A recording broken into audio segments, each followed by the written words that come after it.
Greetings. We are here a little bit earlier than normal tonight for your Raw review because Raw was in Birmingham, England. They are in the middle of this international tour. A lot of international shows going on. We just had a show from London yesterday, the AEW pay-per-view, and tonight we have Raw, and then we have SmackDown, of course, on Friday.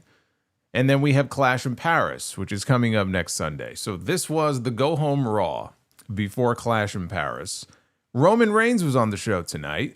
A rare appearance. He was here to address one Bronson Reed, as it turned out, because Bronson Reed came out, and we had a little back and forth between the two of them. He got into a conversation with Jey Uso later in the show and tried to convince him that, you know what, you need to start looking out for yourself.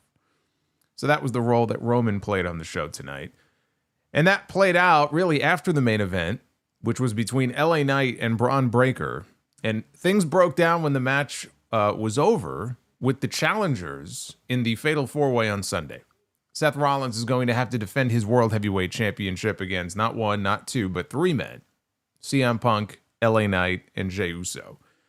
And they are not getting along because they're all very stupid. Instead of directing their focus to the one guy that matters most, they are fighting amongst each other. That is how Raw went off the air tonight.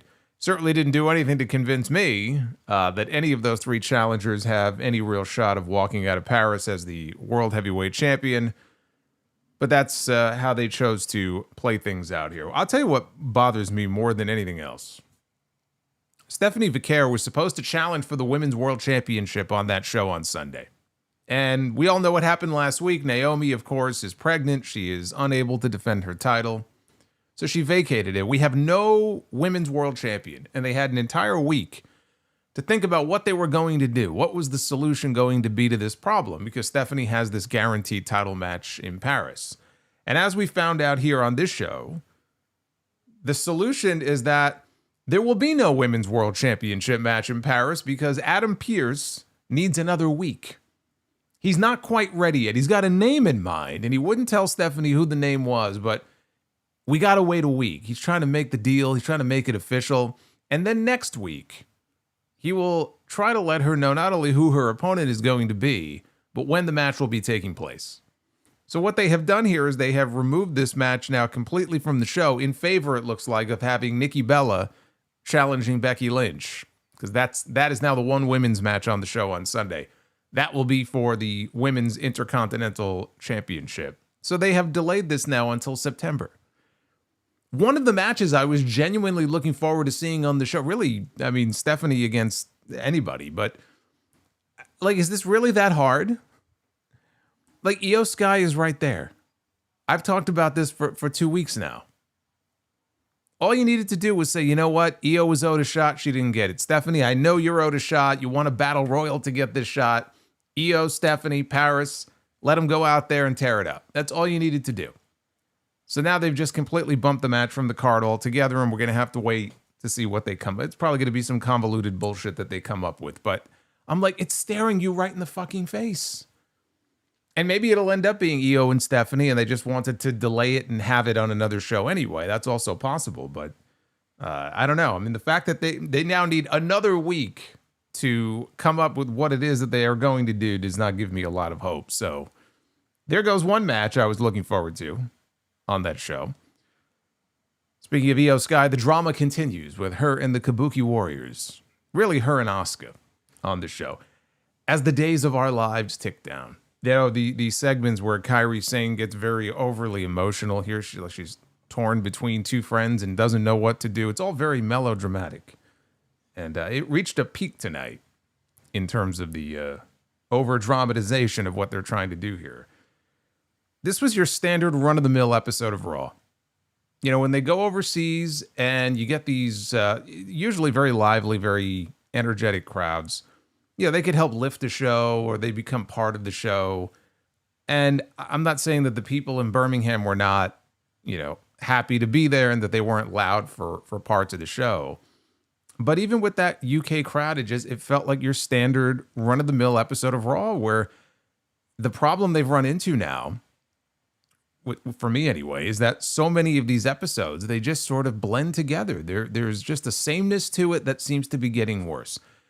And you know, I mentioned like the first half of the show It's 4 o'clock in the afternoon. It almost put me to sleep. It got a little bit better in the second half, but it was just your standard run-of-the-mill edition of Raw where there's just this repetition to it that is just maddening sometimes, where I feel like I'm watching the same exact show every single week.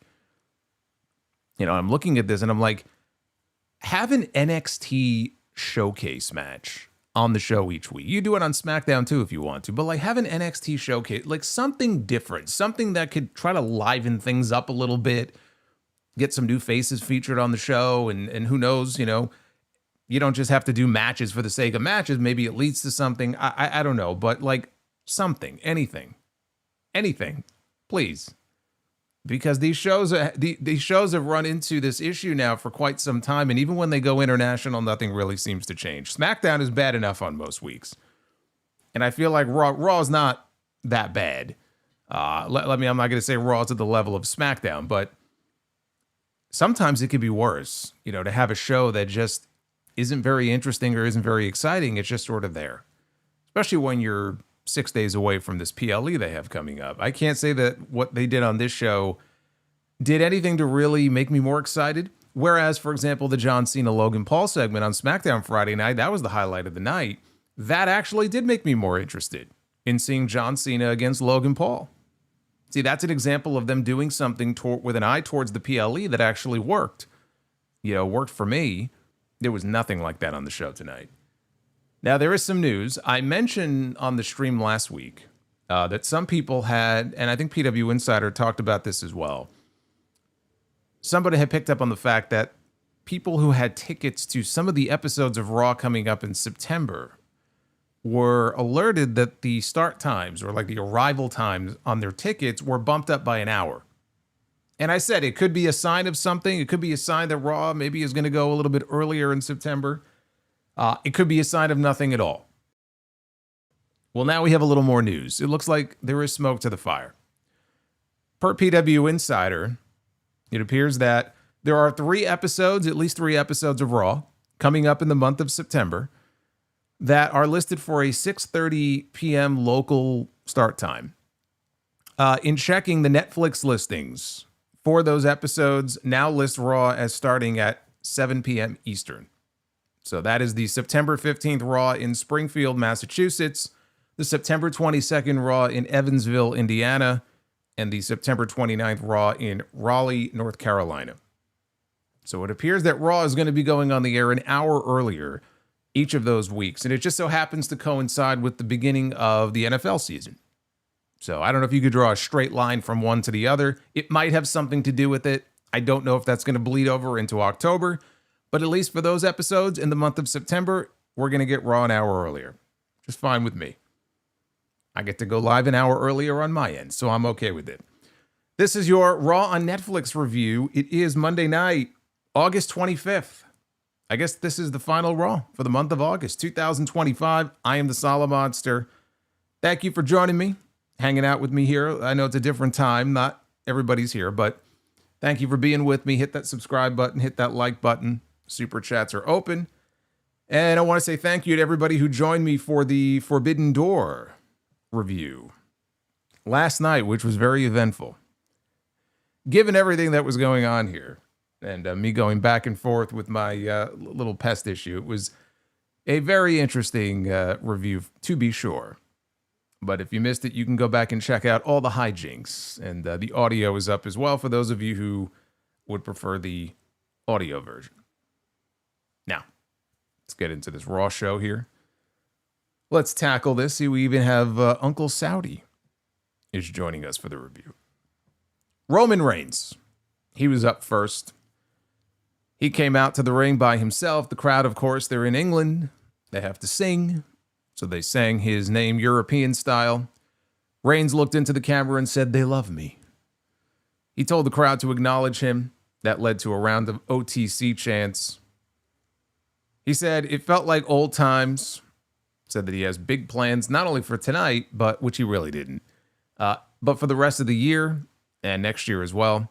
He said that he had to be honest with himself. He said the fans acknowledged him, but there was something that he needed to acknowledge in order to move forward. He said, it's not old times anymore. said that he's not the same guy he used to be. And the fans started chanting, "Yes, you are." And then he said, "Well, maybe I can be." But he said Cody Rhodes predicted it about a year and a half ago. And when he mentioned Cody Rhodes, there were noticeable boos from not the entire crowd, but they were noticeable enough. The boo birds were out for Cody. And Roman looked surprised. And he said, interesting. Then he mentioned The Vision and Seth Rollins. That also got booed. He said they followed through with what Cody said by taking everything from him.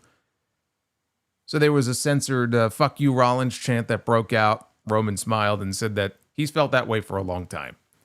So Roman said he no longer has the bloodline. After the crowd chanted "yeet," he said, "Look, I'm proud of Jay. He's proud of him. He's proud of his cousin."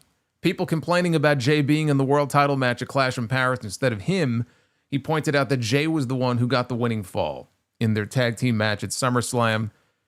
That, and he said he has his rematch clause. So he deserves to be in this match for the World Heavyweight Championship. So they are still doing this rematch clause bullshit. I thought they had done away with it. You know, like some people might get a rematch every now and then, but it wasn't like an official thing. But he talked about it here like it's an official thing. I thought we were done with this. I thought we were done with the automatic rematch stuff. So the Vision took his bloodline, they took his wise man, and they took his titles. They ran out of things to take, so they had to find something else. And that was, he was about to bring up Bronson Reed. Paul Heyman interrupted. He walked out with Bronson Reed, who had the Shula Fala around his neck. Reed also he has a new Tribal Thief t-shirt. They're getting better at this. They've gone through these periods before where something catches on. Remember the RKO out of nowhere craze? It took them months. All those memes and everything. It was like a big thing for a while. And it took them months to get a t-shirt up for him. It's like, why would it take this long? Like, you guys have the resources to shit this stuff out a week later. It took them months. They're getting better at this. So it says Tribal Thief. It's got a pair of sneakers stepping on the text. Anyway, that's your new Bronson Reed t-shirt. So he's out there. Again, the Shula Fala is draped around his neck. Heyman called Reed the realest gangster to hit Birmingham since the Peaky Blinders. Heyman said it's been 5 years since Brock Lesnar's wise man chose Roman Reigns. They changed the entire industry together. Roman was all alone now, but Heyman missed him. Heyman loved him 5 years ago, and he loves him now. Fans sang Roman's name, so Heyman instead started singing, but with Bronson Reed's name. And I can tell you that it did not catch on. This did not go very well. Heyman did not want to disrespect Roman, but what Roman needed was tough love. Said he wasn't man enough to beat the tough love into him, but Bronson Reed was.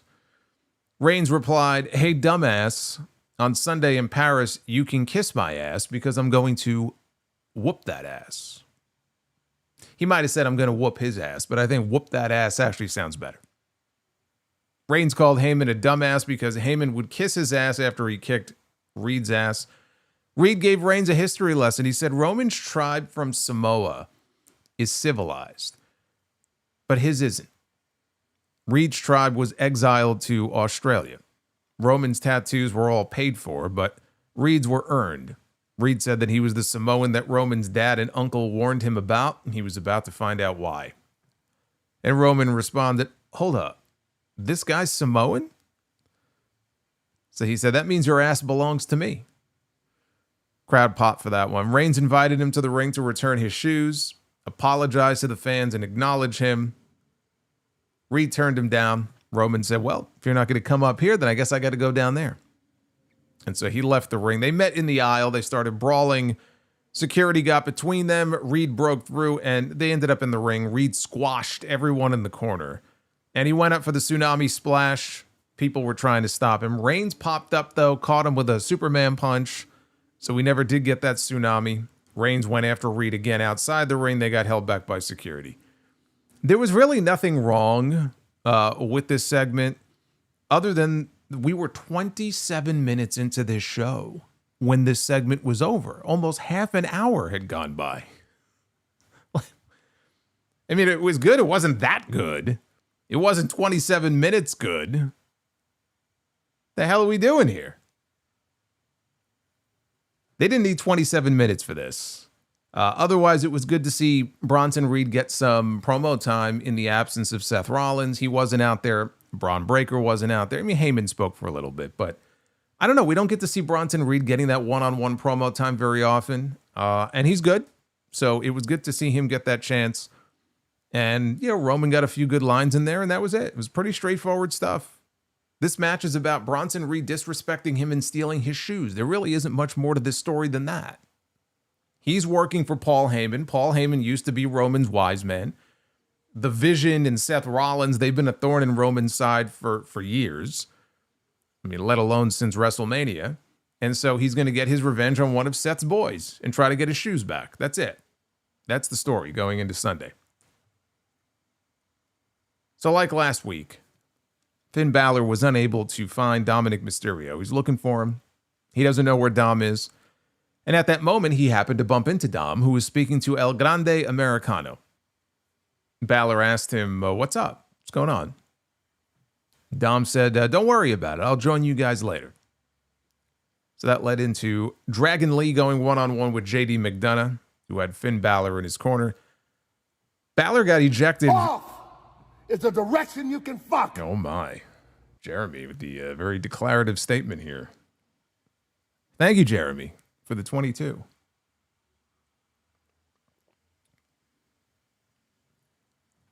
Not going to lie, that scared me a little.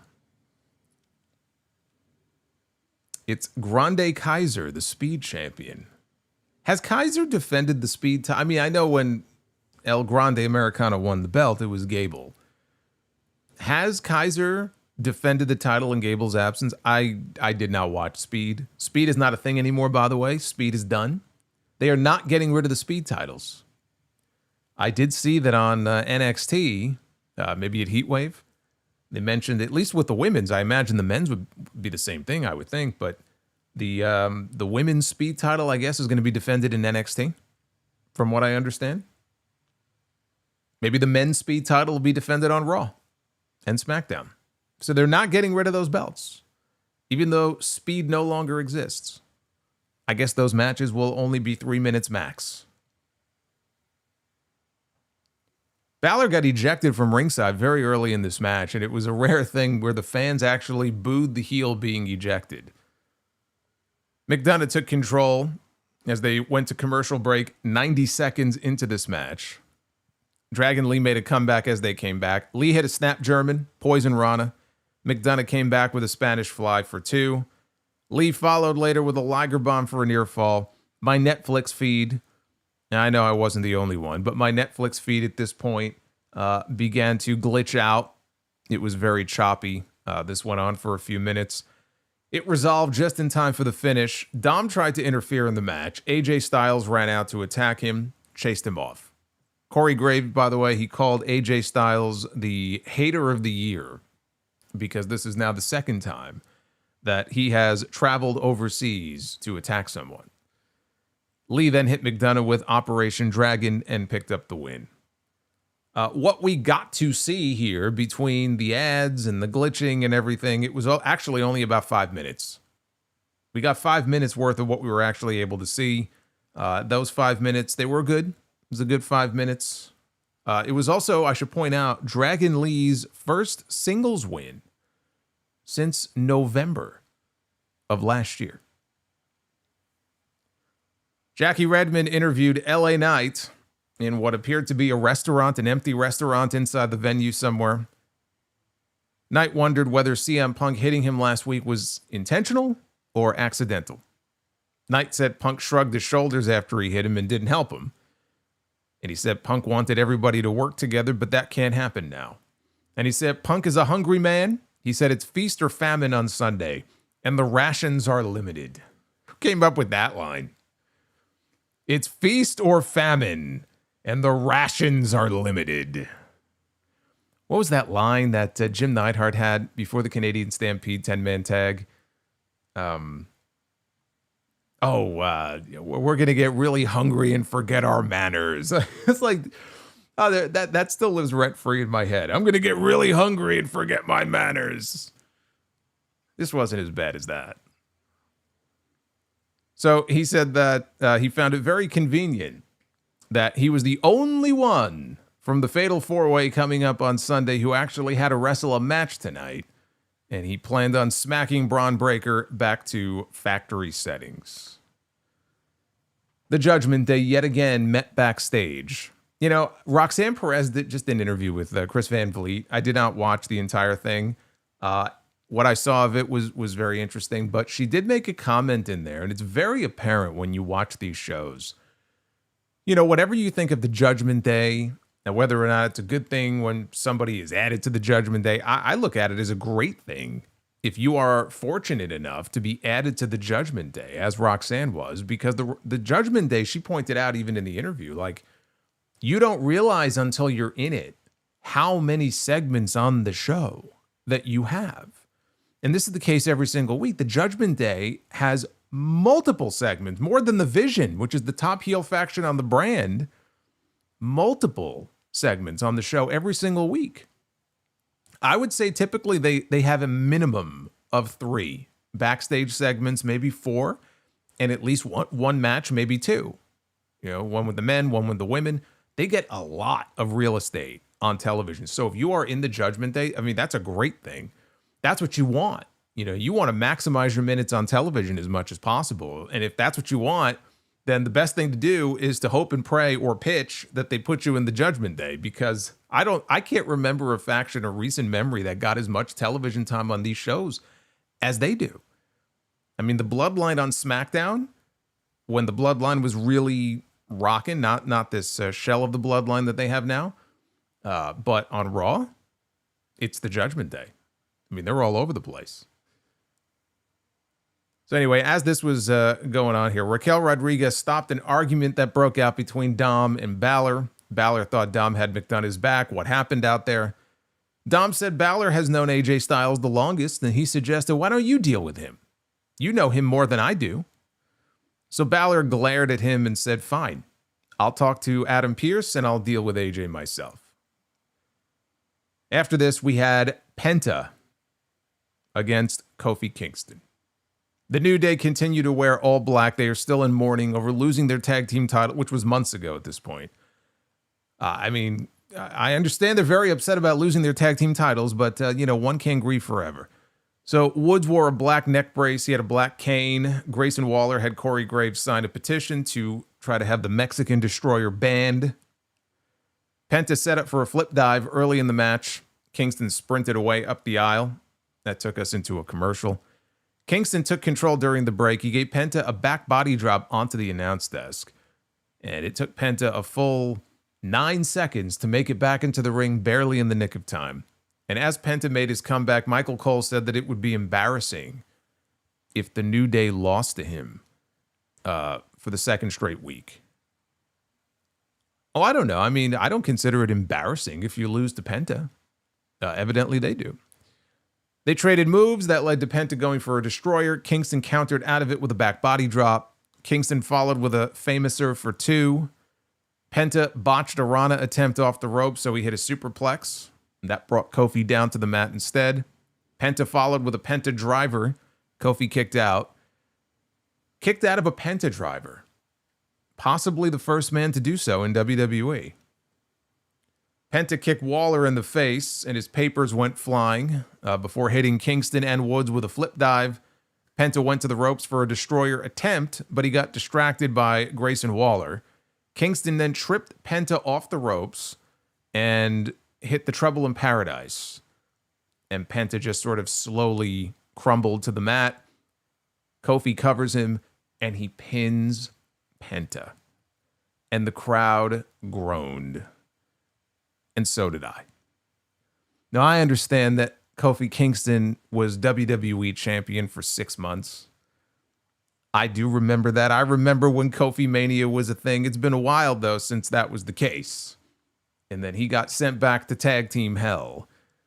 And the fact that Penta is on this show and he's losing matches now to the New Day, that is not a great look for Penta. But I'll tell you what, since Penta, this is the best they could come up with for him. Since Penta is embroiled here in a feud with the New Day, it would seem to me that the numbers advantage is on the New Day side, right? You got 2 members of the New Day plus Grayson Waller, whatever the hell he's supposed to be. I don't know if he's an official member or not. It's 3-on-1. Penta could use a little bit of help. And I can think of someone who so happens to not be doing a whole hell of a lot right now over on the other show. In fact, the last time we saw Rey Fenix was the TLC match at SummerSlam, which was the very beginning of the month. August is almost over. We haven't seen him and Andrade as a team since then. And it would seem to me that if Penta needs help, the person that you would call upon would be your blood. It would be your brother. And since when did somebody being on the other show seem to matter? It doesn't really matter. So would it not make more sense for Penta to call upon Rey Fenix, to join him on Monday Night Raw, and then you could have a proper match and a proper feud between the New Day and the Lucha Brothers? That would seem to make sense to me. I hope that's the direction they're going in here. It's just a thought. They certainly have given no indication of that, but that's what I would do. Just put them back together. When you get to a point where Penta is now losing matches to, Kofi Kingston, and I mean, it's like, it's time to call Rey Fenix and move him over. The time has come. The Penta singles push, it was going okay there for a little bit, but I think the time has come to get the Lucha Bros back together. Now, Io Sky, she approached Rhea Ripley backstage. She was stretching ahead of her upcoming match with Roxanne Perez. You're making too much sense. Well, I do that sometimes. I forget. I know. I forget we're talking about pro wrestling. You can't make too much sense. That's not always a good thing. Io Sky approached Rhea in the back. She thanked her for having her back last week. She respects Rhea, but Asuka and Kairi are her family. And they didn't like that Ripley got in her business, so we should probably keep our distance for a while. Now, Asuka and Kairi, if you looked in the background during this segment, they were in the background, kind of just watching, like lurking in the shadows. And Ripley said she understood, and she was about to go leave. Io grabbed her and pulled her back in for a hug. And in the background, you can see Asuka just lost her shit and stormed off. We got a video package after this, recapping the events of last week, where Naomi came out and announced that she's pregnant and she vacated the Women's World Championship. So now we come backstage live. Adam Pearce is with Stephanie Vaquer. Now, Adam Pearce has had an entire week to mull over what he is going to do about this Women's World title situation. Because we already had a match that was advertised for Paris without even knowing necessarily who the champion was going to be. But you knew that Stephanie, by winning that Battle Royal at Evolution, was guaranteed a Women's World title match in Paris in front of that, what I'm sure is going to be a hot crowd, that hot international crowd coming up on Sunday. It's kind of odd. I haven't seen any, like from WrestleTix or anywhere, I haven't seen any updates about tickets for this show. It's a indoor arena, but it's a bigger building where you could fit 30 or 40,000 people in there. And I have no idea how many people they're going to have in there. They're going to have, a decent number, I'm sure. Let's even say 25,000, right? You're going to have 25,000 hot fans there in France. Oh my God, you remember that crowd in Lyon last year for Backlash? I'm sure Stephanie was very much looking forward to challenging for the Women's World Championship on that show. Too bad, because the match is off. The big announcement tonight is that Adam Pearce said, I'm not quite ready to announce who your opponent is going to be. And Stephanie, of course, was bummed about this. He said, but I promise you, I've got a name in mind. I've got an idea. I just need another week to make it happen. And then I will be able to let you know not only who your opponent is going to be, but when the match will be taking place. And Stephanie said that she understood and that she would be ready. Well, that's pretty fucking lame. That was legitimately, not that there's so many matches in the card, but that was legitimately one of the matches I was looking forward to. Like, actually looking forward to seeing Stephanie against anybody on the show on Sunday, and now that's not happening. As I said earlier, just make it Stephanie and Io. I mean, that's all you need to do. That's all you need to do. You want to throw Roxanne in there because Roxanne pinned Io? Make it a triple threat? Fine. But there's any number of things they could end up doing here. I mean, they could have a big multi-person match, and then the winner ends up being in the spot. They could turn the title match into a multi-person match, which would be very unfair to Stephanie, but they could always do that. I'm sure they're going to want to get Rhea Ripley on that show in some way. She may well end up in that match. And Io and Asuka. It would just throw everybody in there. Like, I don't know why they need another week here, other than they decided that we're already going to have another women's match on the show, and we're going to save this. Now, are they going to save it for TV? Are they going to save it for WrestlePalooza? In which case, we'll go another month without crowning a women's world champion. I don't know. But if you were wondering what the big solution was they came up with here, they didn't. And we are no closer to a women's championship match today than we were previously. The women's intercontinental champion, she'll be on the show on Sunday, Becky Lynch. She made her way out to the ring. Becky said it seemed like she received a mixed response when she came out here. She said the fans can boo her, but she wants them to know that Birmingham was a part of her journey. She said that she recalled having her WWE tryout here in this city. It was a dump then, and it's a dump now. And they all started booing. She mentioned that Nikki Bella was supposed to call her out. She says, I'm not a dog. Nikki Bella made her entrance. Nikki asked, if you're not a dog, then why are you acting like a little bitch? And everybody reacted to that line. Nikki asked about getting a title shot. And Becky said that she doesn't just hand them out to anybody, especially not a broke-neck Barbie. Nikki entered the ring, and Becky said, Nikki and the better twin, if you ask me. No.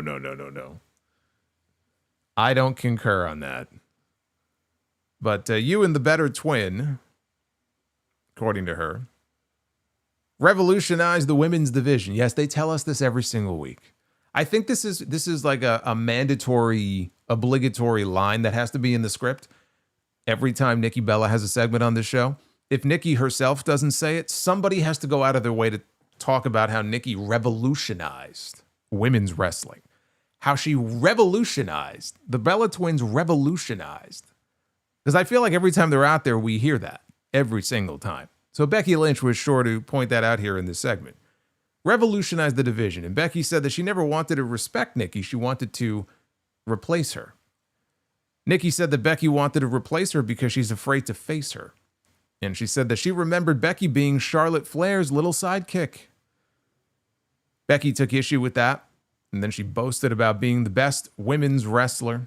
Nikki said that Becky has become desperate. And she asked if the man has lost her balls. And Becky said, I have balls.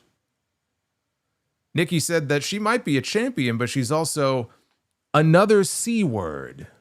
A coward. Called her a coward. Becky says coward is much worse than the other C word she thought Nikki was going to say.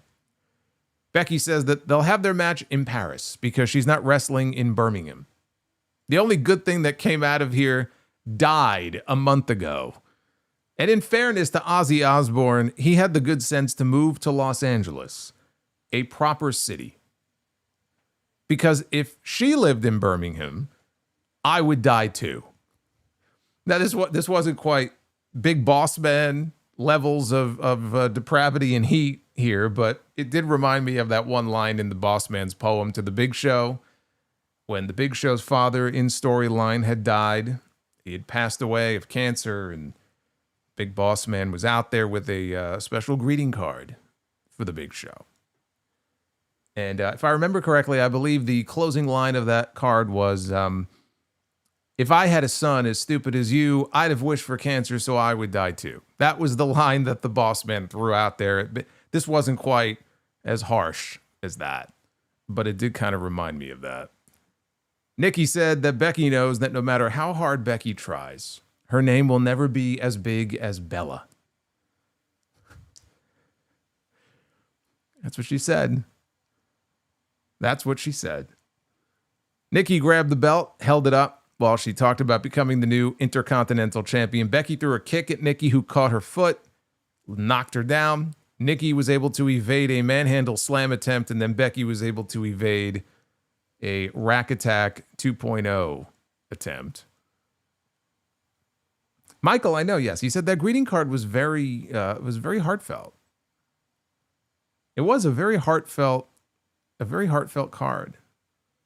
It brought a tear to my eye that night when I heard it for the first time.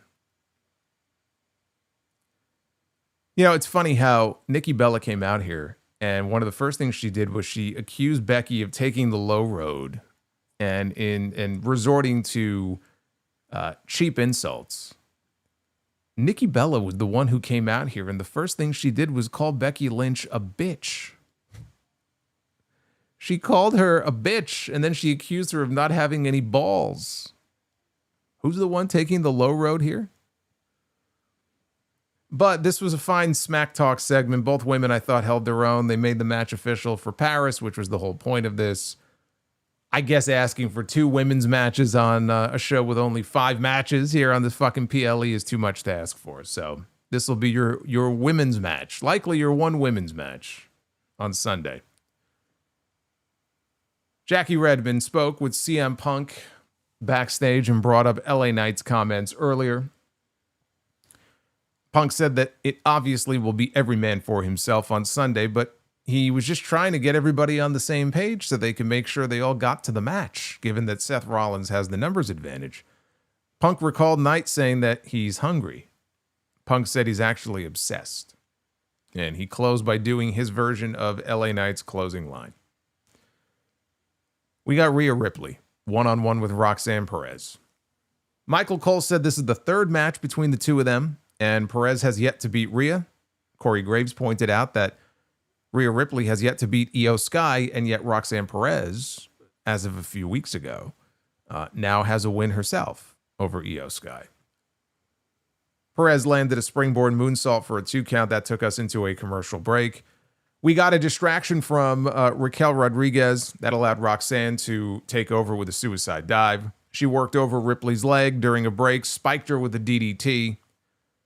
Again, I will say, I've said this before, nobody takes a DDT bump in modern wrestling better than Rhea Ripley. She's awesome when it comes to that. There was another distraction that allowed Roxanne to bring Rhea down off the top rope with a Hurricane Rana. Perez followed with a double knee drop. Ripley followed that with a Razor's Edge. She knocked down Rodriguez, blocked a Pop Rocks attempt, and then hit Riptide for the win.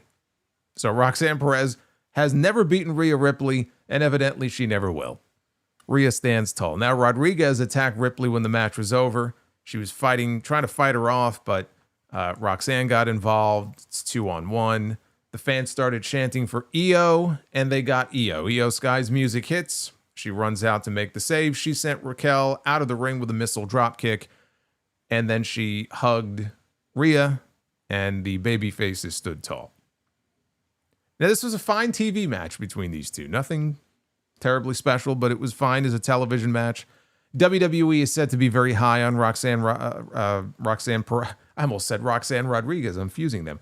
Roxanne Perez, as they should be, because she's very good. She was very good in NXT, and I think she's done very well for herself so far on the main roster, even before she joined the Judgment Day. You know, when she was in the Rumble and she was in the Chamber, every time they gave her an opportunity, and then she would disappear for weeks on end. But she knocked it out of the park. And ever since they added her to the Judgment Day, she had that story that was brewing with her and Liv Morgan. Liv getting hurt was not ideal, but they have found ways, you know, when stuff like that happens, like when Rhea got hurt, it was the best thing that could have happened to Liv Morgan's career. Liv getting hurt, terrible situation, and it stalled her momentum, but she'll be back in a few months, and when she is, she'll probably be a babyface. Maybe not right away, but probably not long after that, she'll end up being a babyface. But there's a ready-made story right there for them that's going to take them right into WrestleMania with Liv and Roxanne. So she's sitting pretty right now and doing really well. I still think it would be premature to put the Women's Championship on her. I don't know how they're going to resolve this vacant title situation, if they may end up putting the belt on her. I think it's too soon for that. I don't think it's necessary. I wouldn't hate it. I think that she was a very good champion in NXT. And one day she'll be a very good women's champion on the main roster. Roxanne is someone who I would start out as like a U.S. champion or an intercontinental champion, and then graduate her eventually to the main world championship. I wouldn't start her there. There's a reason why these other titles exist. I think that like that intercontinental title, once Becky is done with it, is perfect for someone like Roxanne Perez.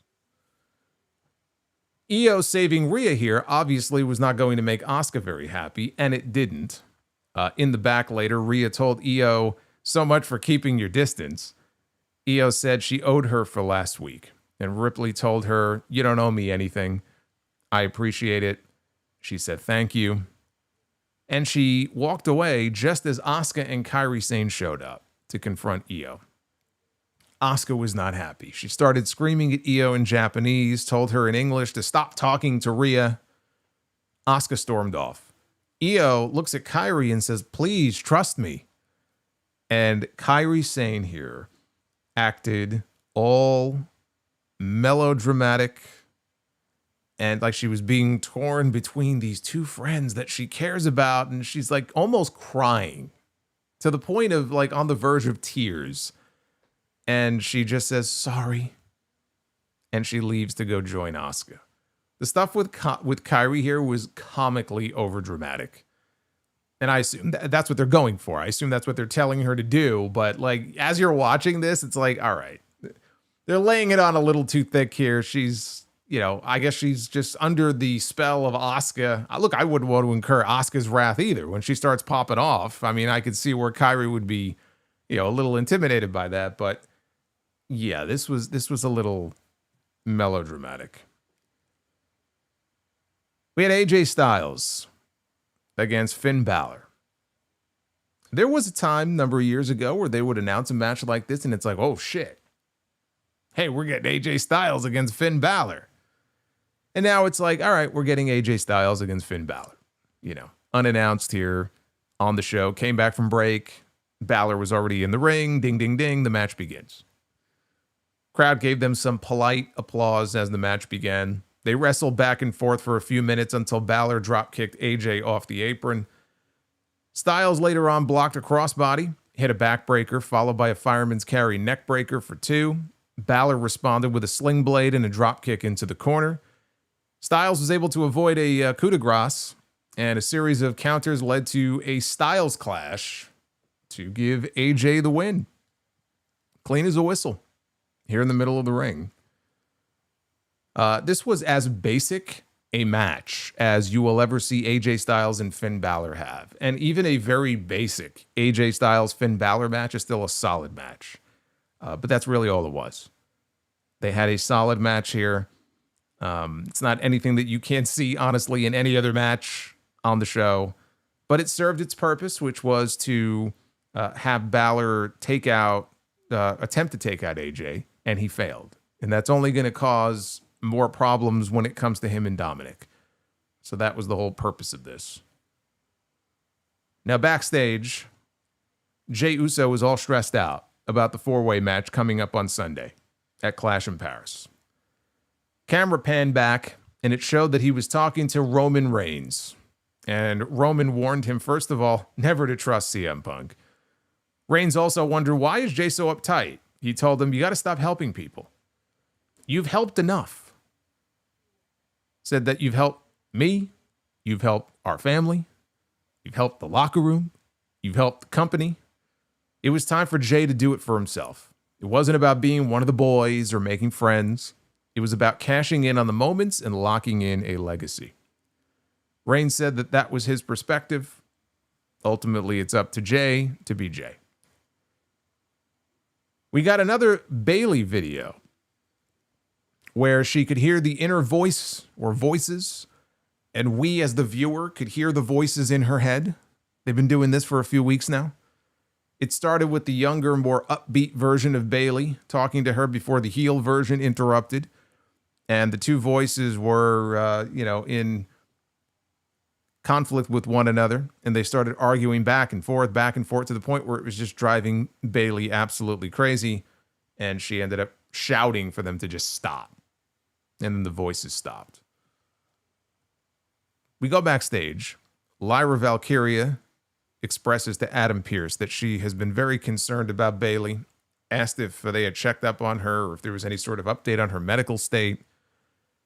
And Adam said that he's called her, but there is no official update. I would say somebody needs to do a wellness check on this woman, being that she's been hearing voices in her head for a few weeks now. You would think that, but it's like on SmackDown, we've had 2 weeks now where they have indicated that we have tried to get a medical update on our WWE champion, Cody Rhodes, and we have no medical update. And I said this on Friday. I go, what is taking so long? How do you not have an update? Has Cody turned his phone off? Is he not returning calls and texts? Why is it so hard to get a medical update on your champion? Evidently, nobody has taken the extra step to check up on Bayley as she continues to have this breakdown. I still like the idea. I just mentioned this last week. I like the idea of her coming out 1 week as a babyface, coming out another week as a heel, and having this split personality thing going on where she can kind of play both sides. Like, you never know from week to week which version of Bayley you're going to get. Meanwhile, the male members of the Judgment Day, they confronted Adam Pearce after Lyra walked off. They confronted Pearce about AJ Styles and their little AJ problem. And Dom wanted things to end already with AJ. And Pearce agreed. He said, so what I've done is I put you in a match in Paris, not at Clash in Paris, but I guess they're going to be in Paris next week on Raw, in a match for the Intercontinental Championship where you will be defending your title against AJ Styles. And Dom was not happy about this. He referred to him, as Pearce walked off, he referred to him as, hey, Charles Xavier. He called that man Professor X. That got a chuckle out of me. Balor was in the background. You can see him in the background. He was selling the loss that he just had in his match with AJ. But he looked up and smiled when Pearce made the announcement that AJ would be challenging Dom for the title next week. Braun Breaker, Paul Heyman, and Bronson Reed, they were shown walking backstage because Braun Breaker was on his way out for the main event when all of a sudden Roman Reigns attacks Braun Breaker. Reed tried to intervene. Reigns hit him with a Superman punch. Security stepped in. Adam Pearce spoke to Breaker and told him, get out to the ring. LA Knight attacked Braun Breaker. He dragged him through the gorilla position all the way out into the aisle and into the ring. After a break, our main event was joined already in progress. Knight was getting the better of Breaker, and Michael Cole talked about how he had never seen Knight so aggressive before. Breaker came back. He put Knight down with a running clothesline. Knight came back with a side Russian leg sweep. He cleared Breaker from the ring. And then Knight hit that running kick that he does through the ropes to the floor. After this, Breaker, he tripped Knight. Knight was on the announce desk. He tripped him, and he fell on the announce desk. Breaker then ran LA Knight into the ring steps, and they went to another commercial break. Braun hit his Breakensteiner later in the match, which sent Knight flying off the top to the mat. Then he set up for the spear. Knight got a knee strike. Heyman's outside the ring, and he's looking up at Braun, and he's like, finish this prick off, will you? So there was a reverse DDT by Knight after he nearly got dropped on his head. It looked like they had different ideas of what the spot was supposed to be. So he just ended up turning it into a Scorpion Death Drop. Breaker pulled the straps down, though, a little while later, and he ended up running into a big boot. Knight placed Breaker on top. Then Knight did his spot where he leaps up to the top rope, hits a superplex, and then the leaping top rope elbow followed from Knight. And then we hear, burn it down. And my ears began to bleed, and that could only mean one thing. Seth Rollins is on his way down to the ring to ruin this main event. And in fact, that's exactly what he was here to do. Seth Rollins came out. He ran down for the distraction. Knight chased Seth out and around the ring and ended up getting speared. As he rounded the bend, he got speared by Braun Breaker on the floor. And then in the ring, he suffered another spear, and then Breaker pinned him to win the match. Beating one of your challengers, one of your three challengers for the World Heavyweight Championship this Sunday in that fatal four-way match is certainly a choice. Now, you can blame Seth for that. It wasn't a totally clean win, but it kind of was. I mean, Rollins never touched him. He never really did anything overt. But that's his out. He was distracted. by burn it down, and Seth Rollins coming out to the ring. So that was certainly a choice. It will be a far worse choice if after he lost tonight, as I think he will, Knight ends up being the one to eat the pin on Sunday in the 4-way. That would be far worse. After the match was over, at least we got an actual fucking winner in this match and not another DQ finish. When the match was over, Rollins and Breaker, they attack Knight. We hear Jey Uso's music. He comes out to make the save. Despite what Roman Reigns just got done telling this fucking guy in the segment before this, you don't have to help anybody else, let alone one of your opponents on Sunday. The first man that comes out, Jey Uso. So he comes out, he hits Rollins with a super kick. He turns his attention to Breaker. Rollins grabs him, hits one of those awful pedigrees where he hooks the arms, and then as soon as he jumps up, he immediately lets go. And the guy just falls to the mat. I hate when people do the pedigree like that.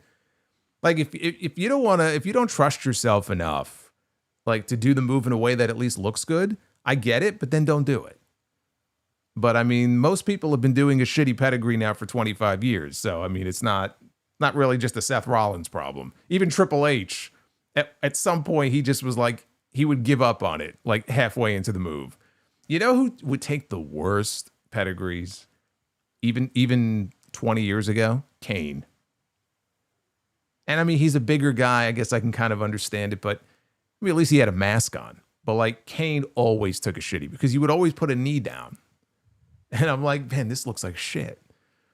But it was always Kane. Kane was like the worst at taking those pedigrees. So this is all going on here. CM Punk finally entered. People were chanting for Punk. They wanted to see Punk. They hit Cult of Personality. CM Punk comes out. After they cut his song, when he got to the ring, the fans continued to sing. And they were singing this song loud and proud. Like this rivaled the fans in London at Forbidden Door last night singing Adam Copeland's song. Because when they sang his song, they were loud. They were super into it. This crowd was loud and super into singing Punk's song here.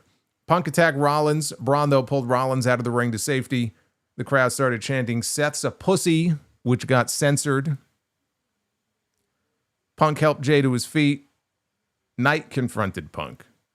Jey tried to settle them both down. Knight brushed him off. Punk and Knight, they started trading fists until Punk shoved Knight into Jey. Punk grabbed Knight for a GTS. Knight slipped out. Stumbled towards Jey, who caught him with a super kick. Jey stood next to Punk and then laid out Punk with a super kick.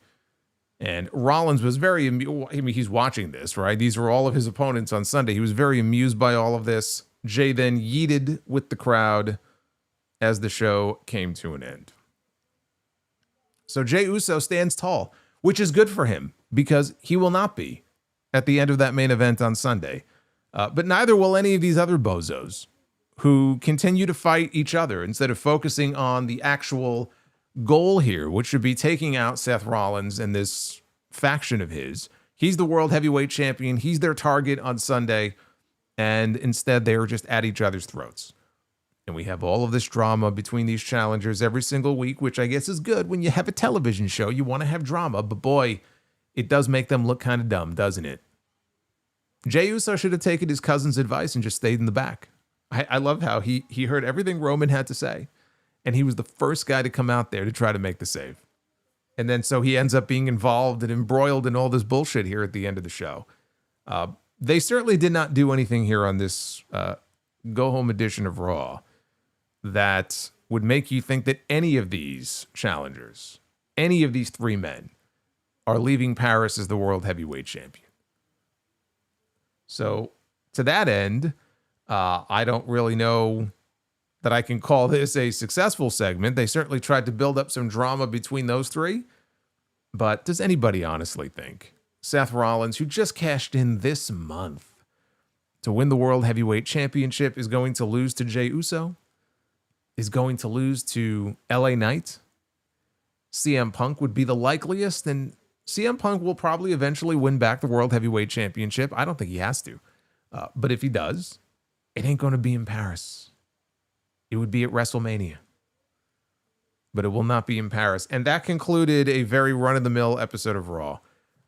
it set things up for Sunday. I just don't think they did a very good job of getting me, anyway, excited to actually see any of those matches that they were hyping up tonight. And I'm bummed that they took one of the matches I was looking forward to off the card. I mean, the last couple of PLEs, the Women's World Championship match was honestly, if not the best thing on the show, it was one of the highlights of the show. It was certainly the best thing on the show at Evolution.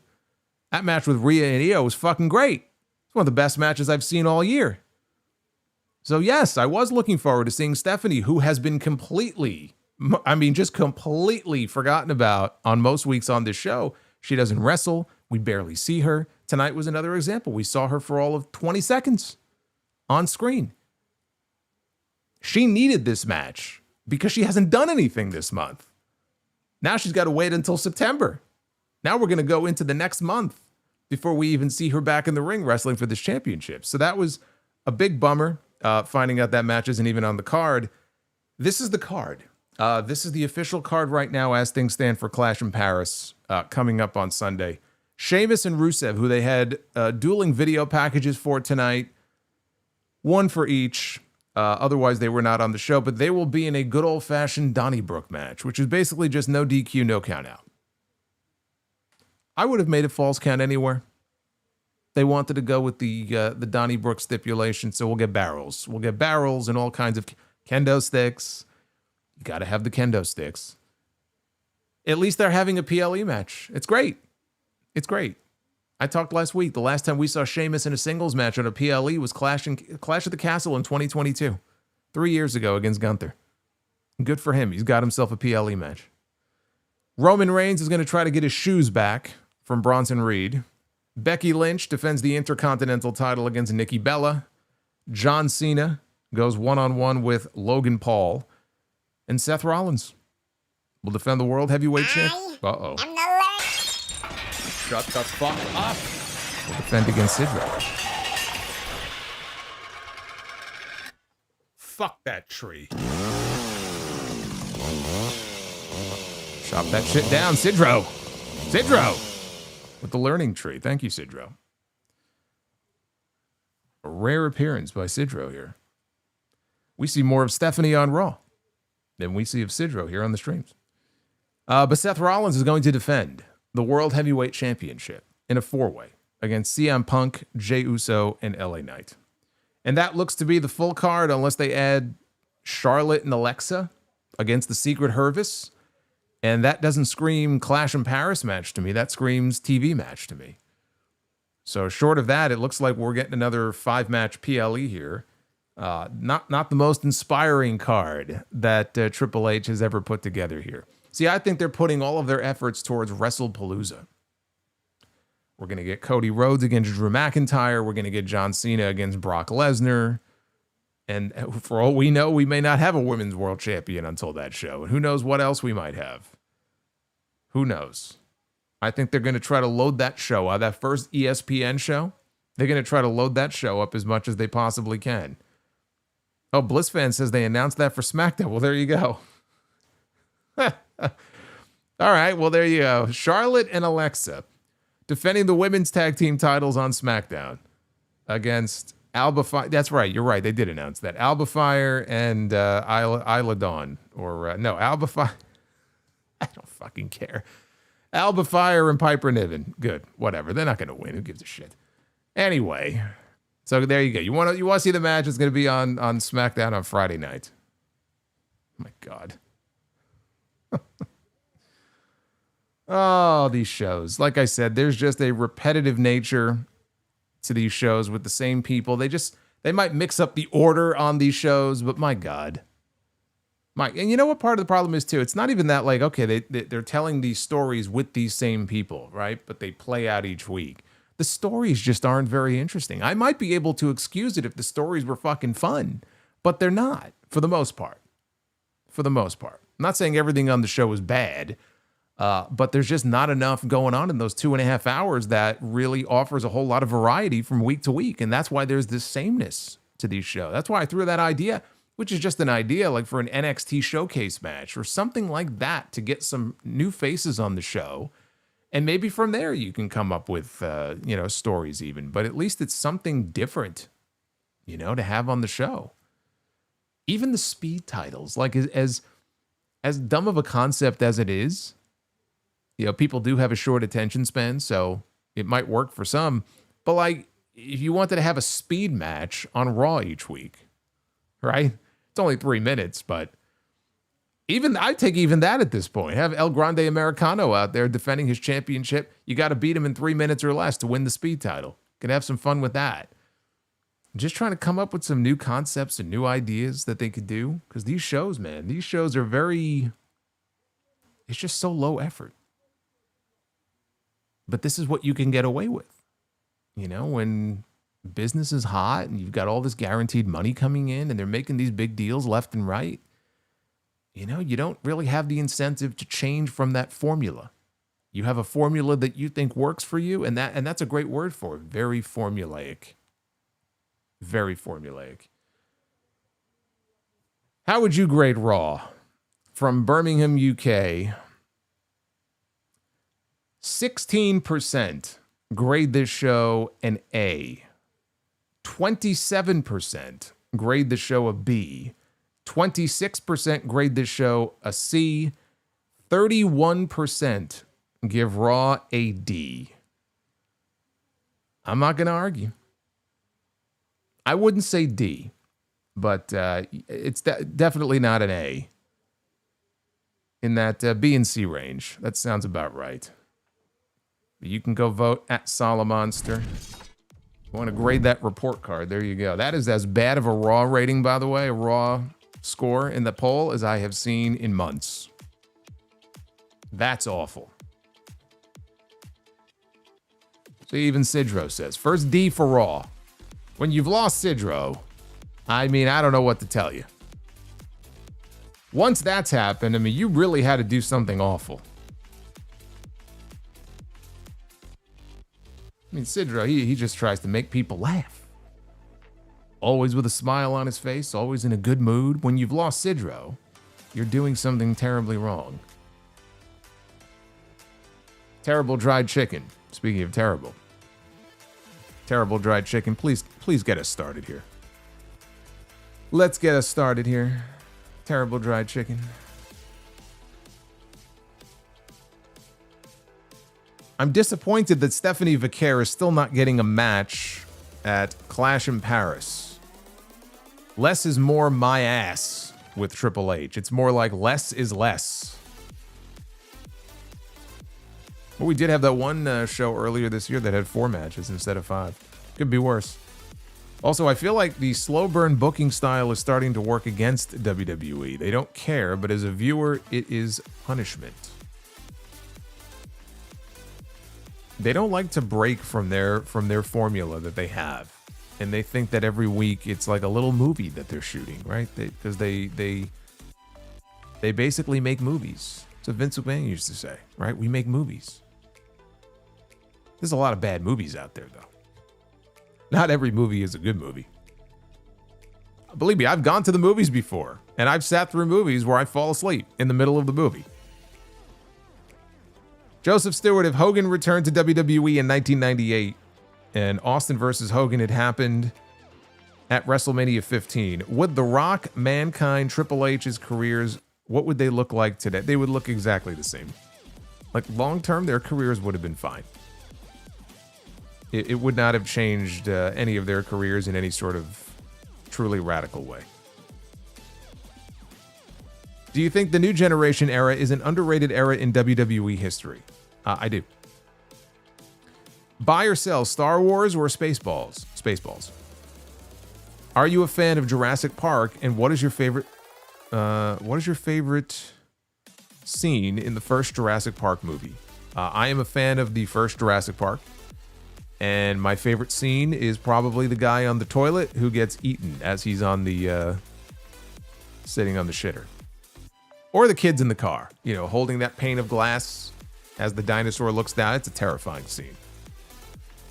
I thought the child actors were very good in that movie. You were a fan of Dirty Dancing with Patrick Swayze and Jennifer Grey? Not really. Do you think if both Liv Morgan and Dominic Mysterio were in AEW as the Bonnie and Clyde couple, could it work in AEW? Liv and Dom, yeah, I mean, Liv and Dom have great chemistry together. I think they can make it work. The only thing is, in AEW, they would not be getting the kind of... And I've talked about this before with the AEW shows, where there's not enough character development when it comes to the out-of-the-ring scenes. I mean, they do it, but they don't do enough of it. And the Liv and Dom stuff, so much of that is just backstage segments, their interactions in the back, and those clubhouse scenes with the Judgment Day. I don't think they would get as much of that in AEW. So I don't think it would work as well as it works in WWE, but they would make it work. I mean, they're a good combo together. Is it true that the original plan for WrestleMania 30 was Roman Reigns against Dean Ambrose? Yes. That's according to Seth Rollins and what Rollins was told. The plan was they were going to break up the Shield. They were going to have Roman against Dean. Seth was going to be the odd man out. He thinks maybe he would have been like a special referee or something. That would have been awful. But yeah, that was originally at least one of the plans for WrestleMania that year. Death Scythe says, okay, now this one really separates the men from the boys and the boys from the men. Good son scenario, drop one, save the other, Mario or Sonic. Gotta save Mario. Gotta say goodbye to Sonic. I would say goodbye to Sonic, but he's already gone. He's very fast. Also, Death Scythe, not important, but I thought WWE bringing Brock back was a shoo-in for this year's most disgusting promotional tactic, but it's safe to say that Raja Jackson takes the prize. I would have fallen in the category of most disgusting promotional tactic. I mean, I guess so, because they were trying to turn something into an angle with someone who has no experience in wrestling and isn't even a wrestling fan by his own admission. So, I mean, it's disgusting. Whether it's the most disgusting promotional tactic, I don't know if that's the right category for it. Also, I can't wait to hear your full thoughts on the podcast on Sunday about the situation. I hope they throw the fucking book at him. As well they should. I talked about it a little bit last night, but we'll get into it more because this story is evolving every day. I saw a photo of Psycho Stu, his name is, in the hospital. And it looked like it was probably that night when they took him to the ER. He had blood on his gown. It was very disturbing. And now he's in rough shape. Somebody just started a GoFundMe for him. I saw Mr. Beast became aware of the story, and he was offering to help out in any way he could. But yeah, he's in rough shape right now. Joseph says, screw Raja Jackson, jail awaits. What a piece of shit. Yeah, they should put him under the jail. I am sure, I mean, look, the LAPD has launched an investigation according to TMZ. People are being interviewed. I'm sure evidence is being gathered. There's some very damning video, obviously, in this case. If he doesn't do any time behind bars, I would be shocked. And he should be doing a very long time behind bars. Regardless, even if Psycho Stu was like in totally stable condition and he was going home tomorrow, which he clearly is not. And if you've heard that from anywhere, it's bullshit. He's not going anywhere right now. But even if that was the case, I mean, what you see on that video, it's attempted murder. I mean, eventually people actually decided to step in and intervene. Now, imagine if they hadn't, he would have continued going. I mean, we wouldn't be talking about somebody in the hospital right now. We would be talking about somebody in the morgue. So yes, they should throw the book at him. And it's funny, you know, on the stream last night, I mentioned that Nox Pro may be in jeopardy of losing their WWE ID designation, and they should. And they have. That broke earlier today. They are no longer under a WWE ID designation. Good. Antonio Taylor, no sleep, no food, no nothing. Just maniacism. As a skeleton, we still walk as ultimate maniacs. Therefore, what are you going to do? Bury us now. That sounds like an Ultimate Warrior promo to me.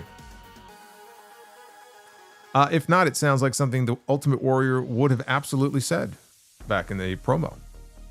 Super Pony, I feel bad for Finn Balor. He deserves better. Yeah, somebody posted a clip of his entrance on Raw the night after SummerSlam back in 2016 when the one night he ever came out as any sort of world or universal champion on the main roster. And I realized, wow, it's been 9 years. And in 9 years, he has never held another universal or world championship. It's hard to believe. How different would his career look had he not gotten hurt? Would it be radically different? I think it would be different. I don't want to say radical, but like that. See, that's one of those what if questions. Like, what would his career trajectory have been had he not gotten hurt? And would we be looking at a situation where Kevin Owens then would have never held any sort of universal or world championship, which is he ended up holding the universal title when he won the title in that four-way. Maybe we're in a situation where Kevin Owens never held anything on the main roster, which is, pretty crazy in and of itself. Jeremy Rose with the $22 super chat. Thank you, Jeremy. Jeremy says, this narrative that Nikki paved the way for the likes of Becky is such bullshit. She was only the longest women's champion because she was dating the face of the franchise, and I'm sure Vince had a thing for her and Brie. Nothing about ability. Jeremy Rose, not a fan of Nikki Bella. Death Scythe. Maybe Mario should be the GM of Raw and Sonic would be the GM of SmackDown. I would be okay with that. Some of the decisions that have been made by these GMs recently, honestly, I don't see how Mario and Sonic could be any worse. I think they would be an improvement, a step up, frankly, from what we have now.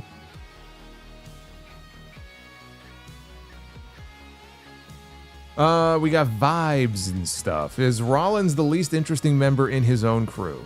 Yes. Yes. Jeremy says, give me CM Punk, LA Knight 3-month feud, resulting in an edgier, heelish Punk with Fire Burns as his entrance. Well, I mean, now you've entered Fantasyland. It's not going to happen.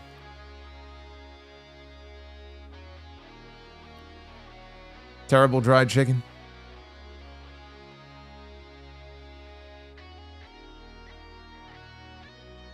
Says Bruce Pritchard and Michael Hayes, please retire.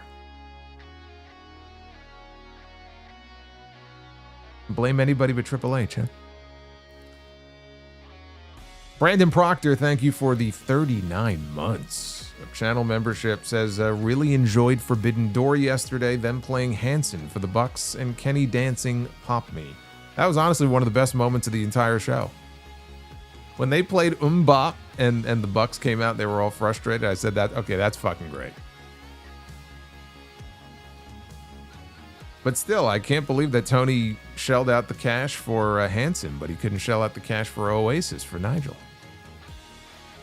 Victor says, buy or sell Brett versus Shawn or Rock versus Austin. Man. I gotta go Rock Austin.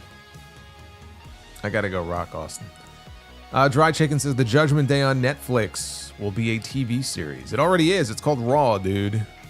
They don't need another TV series. We see it every Monday night.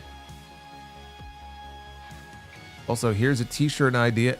Judgment Day and chill. Yeah, I don't know about that one.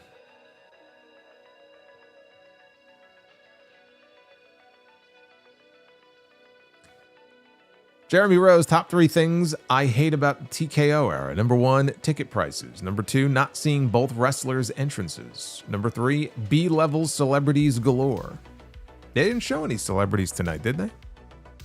Just realized. I don't think we had any of the B-level celebrity cameos on screen tonight. Do they have no celebrities in the UK? Is that what it is? They showed Johnny Saint in the crowd at Forbidden Door yesterday. You think the WWE audience would know who Johnny Saint is? Probably not. They would think he's the grandfather on some Netflix show. Oh, we got dried chicken. Here's an idea. Instead of the Kabuki Warriors helping Io Sky, they are hanging out playing video games with the New Day and Grayson Waller. Heel hint. They don't play video games. Actually, no. Actually, Asuka does play video games. What am I talking about? Asuka used to write for a video game publication. I don't know if Kyrie plays video games. Asuka definitely does. Brandon Proctor, first time vacant, has won a title via pregnancy. Yeah, well, I guess so, right? When Becky got pregnant, Asuka became the champion, right? So I guess that might be the case. Terrible dried chicken. Nikki Bella against Becky Lynch. The battle of the Mamacitas. If only Rhea Ripley was the special referee for the match. I'm surprised they didn't make her one. She has no match on the show. At least it would be a way to get her on the show. Death Scythe, I know it's probably too soon for Stephanie Vaquer, but then again, didn't Brock win the WWE title in 5 months? And I think he did pretty well. Yeah, but that's not the point, dude. Sometimes it's better to wait. I would rather see her be like Rhea Ripley at WrestleMania to win the championship.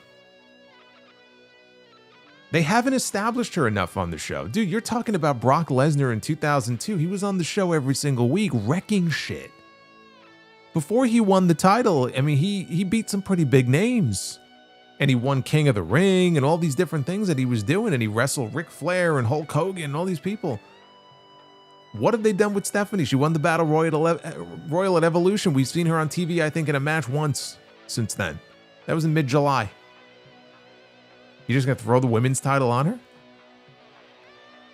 That's not how I want to see her win the championship the first time. Gotta do better, man.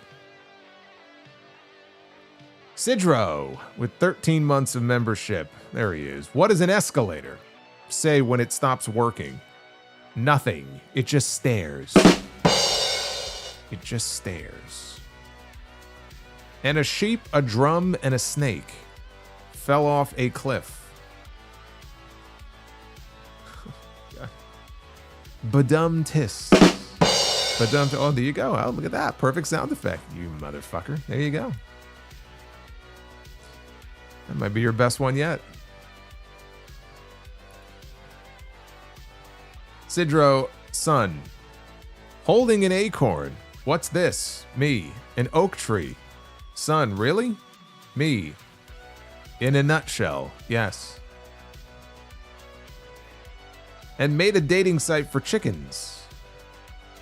Just doing it to make hens meet. Hens meet. You suck. Now we're back to reality. Base Beerus says American males. American males. American males. Sidro. When my wife was in labor. When my wife was in labor, the doctor came in and said, I'll be the one to deliver your baby. I said, no thanks. We'd like him to keep his liver.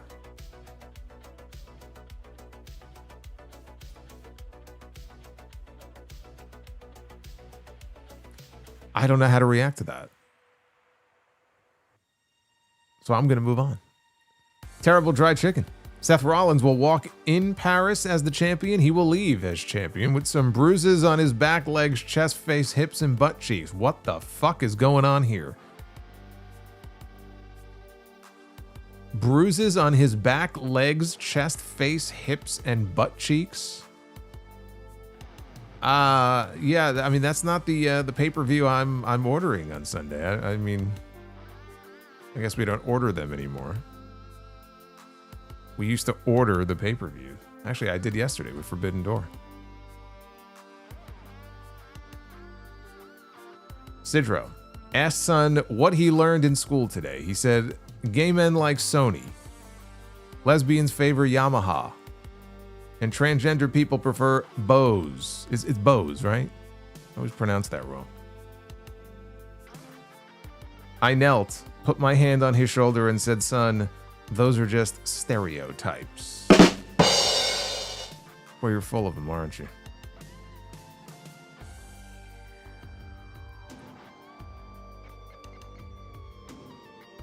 Street Fighter. Speaking of Stephanie, WWE flew her to Canada and had her work 2 10-second segments in 2 weeks. Then flew her to the UK to work a 20-second segment and no PLE. What are we doing? Did she at least work a dark match before the show? Like, I feel bad for her at this point. Like, flying her all around the world to do absolutely nothing, but she's getting paid. I mean, I could think of worse things to do, I guess, than just get paid to fly around the world and do nothing. It just seems like a waste to me. I would hope she at least had a dark match or fucking main event match or something. C's with a $4.99. Who is your... Are you going to make me look this up now? I don't know what that means.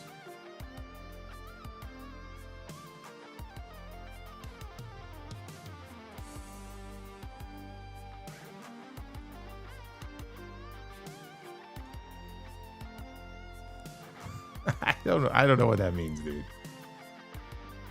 I'm gonna pick EO, but I don't know. I have no idea what's going on here. Terrible dry chicken. Triple H really loves protecting his favorites like a polished car and polished shoes. Squeaky clean.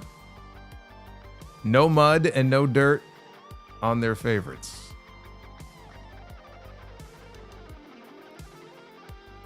A women's wrestler of the year? Why don't you spell it out, dude? I feel like I'm decoding something here. Women's wrestler of the year is my personal favorite, Io Sky. Mercedes is having a hell of a run. I mean, I ignore all the championships that she wins because they don't mean anything to me. Mercedes is going out there and having really good matches with people, and that's great, and she's having fun, and she's having the time of her life. To me, Io Sky is just, she's killing it. She may not have as many championships as Mercedes, but to me, it's Io Sky.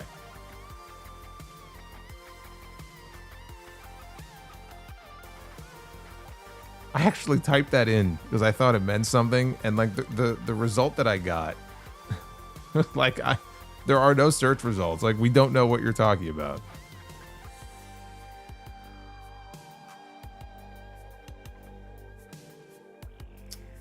Furious Nation, what's going on, brother? With a $4.99. What's up, Solo? Glad to be here, as I have been a fan of you since 2018 when you uploaded the worst Raw of 2018. Oh my God, that was the one I had in the thumbnail. It was a member of the New Day. It might have been Kofi holding up a sign with a garbage can on it. That was awful. I think that review has like triple digits in terms of views. It truly was the worst Raw that I'd ever seen. It was awful. But it's good to have you here with us tonight, my good brother. Terrible Dried Chicken. Liv Morgan and Dominic Mysterio in AEW can really work on a TV 14 show. It would be too hot for Warner Brothers Discovery. Well, then, by that logic, they wouldn't be showing the best stuff. So what would be the point if it's too hot for Warner Brothers Discovery?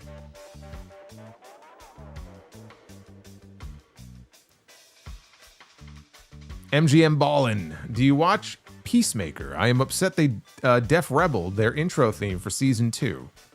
I'm sure it's a good song, but season 1 song was iconic for the intro. I have not seen Peacemaker. I have been told that I should, and I will watch it at some point, but I have not. So I have not seen the second season because I have to see the first season first. Retro KOH, hey WWE, I didn't ask for a Raw D for my birthday. Get it together. Triple H, P.S. Fuck Raja Jackson. Hope he gets decades in prison. I'll tell you what is almost as disturbing as what I saw in that video are the number of people actually defending this piece of garbage. I don't get it. I don't care who egged him on or what led to him doing what he did. Like, there's no excuse for what he did. None. And there are people who are making it, well, you know, it was this person caused him to do, like, just shut the fuck up. You know what I mean? Like, what's the matter with you? What's wrong with you? You got to have a screw loose up here to think, you know what? I have to go against the grain and be contrarian here, and I have to support the guy that almost murdered this person and beat them within an inch of their life.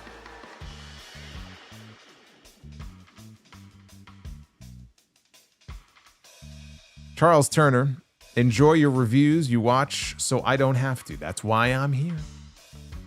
I've been saying it since, not the very beginning, but at least 2016. Actually, probably a little later than that, because when the show started to really get bad, my whole thing was always, I watch so you don't have to. Boots, we need less Don Callis and more Mother Wayne in AEW. If you're not careful, Mother Wayne may join the Don Callis family. We don't need that. Marquand, 1976. Says, buy or sell Vince's Royal Rumble VO intros or Vince's Survivor Series VO intros? Oh, they were both iconic. Man, they were both really good. I gotta go Survivor Series, though. With the team names and everything, I gotta go Survivor Series. It's the Vipers against the Visionaries. Who will survive? What a maniac. Furious Nation, did you also see the photo earlier of Sami Zayn and Pac/Neville? And it looks like NXT is returning to Full Sail on September 16th. I didn't see the photo. What is that, a recent photo of the two of them together? I haven't seen or heard any updates on Pac since he hurt he broke it. He broke his ankle a few months ago, and that was in like April. So hopefully he's up and moving around well, and maybe he'll be back in a couple of months. So no, I didn't see that. And I did hear that NXT was possibly returning to Full Sail for like a homecoming show of some kind. So, I mean, that's cool. If it looks the same, I think that would be cool. That's when I got into NXT right at the start there, when they went to Full Sail and they hit the network. And I used to watch and review every single week. It had a special charm to it. Also, he says, thoughts on this new Vision faction? Seth Rollins, Nathan Frazier, and Axiom with no Breaker, Reed, and Heyman.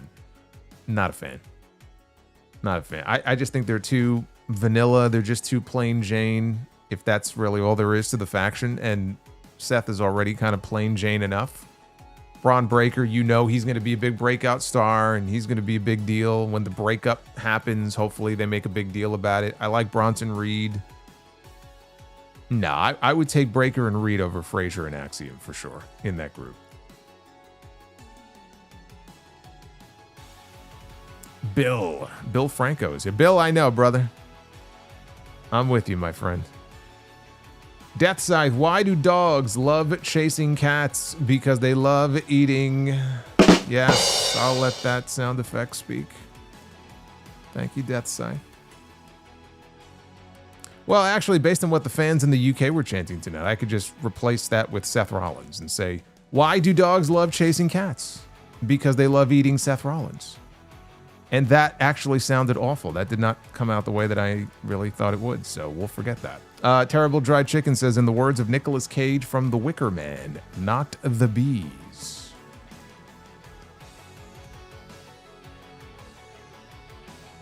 You're quoting a Nicolas Cage movie here, and you're not quoting something better like Face Off?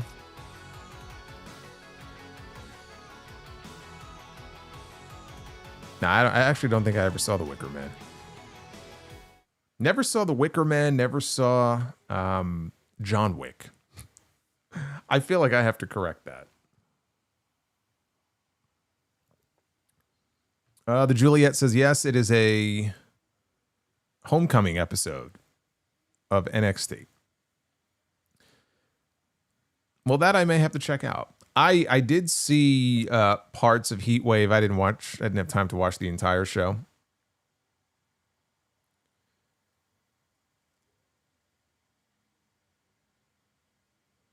Oh, man. The 70s Wicker Man is good. So we are at 416 likes. Looks like we're going to fall short of the bonus goal, but we hit 416 on the likes, which means Dr. Scorpio, they love eating who? Major Pause Solo, not PG. I know. Let's be the booker. Ladies and gentlemen, it is now time to be the booker. Bash says Hank and Tank are good. That's from NXT. Well, good. Get them on the main roster. We can use some new teams. I'm ready. Hank and Tank are not in here. Maybe I should add them. Let's do tag teams first. No Hank and Tank, but we do begin with Cody and Damian Sandow, the Rhodes Scholars. It's a hell of a bathrobe there that he's wearing. Right. The Rhodes Scholars kicking us off here in Be the Booker. Lot riding on this, man. I mean, I feel like we had a disappointing night the other night. We have to rebound here against the Golden Lovers of Kenny Omega and Kota Ibushi. You know, this right here and this, so we got two EVPs in this match. This right here, this is peak Omega and Ibushi right here, man. This is them in like peak form. Oh, Father Time, man. Father Time is a bastard. All right, women's Be the Booker. A promising start, yes. A fine tag team match. Mommy is mad. Pick a stipulation to make her happy. Well, I mean, we don't want to make Mommy mad, so I guess we're picking a step for this women's match. Rhea gets what Rhea wants. Rhea Ripley is getting a Tony Khan dream match, everybody. We are getting a Tony Khan dream match here in Be the Booker. It's a dream women's match. Which is probably not the dream match Tony Khan would book, but let's see. Let's see what Tony Khan dream match we can come up with here.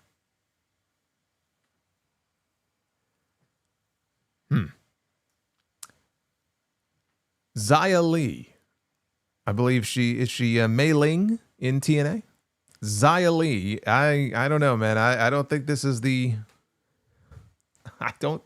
dream match that Tony Khan was hoping for here. Well, I don't know. We have Hikaru Shida, the former AEW Women's World Champion, but Hikaru Shida against Xia Li is not the dream match that Tony Khan was looking to book. Tony Khan is a very sad panda tonight.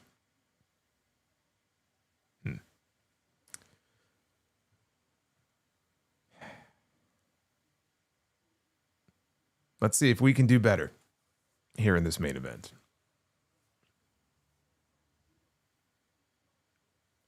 Hikaru Suke received a gifted membership from Cody Moore. Thank you, Cody.